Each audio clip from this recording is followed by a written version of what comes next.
నాశన భవభయహరణ ఏ పేరున నిన్ను కొలుతుము మహదేవా ఏ తీరున నిన్ను పూజింతుము దేవా ఏ పేరున నిన్ను కొలుతుము మహదేవా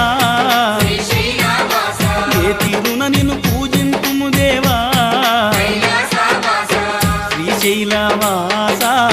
శ్రీ మల్లినాథ నీ దర్శన భాగ్యం ఈవయ్యా మా జ్యోతిర్లింగా ఈ జన్మకు మోక్షం ఈవయ్యా ఓం జై జగదీశ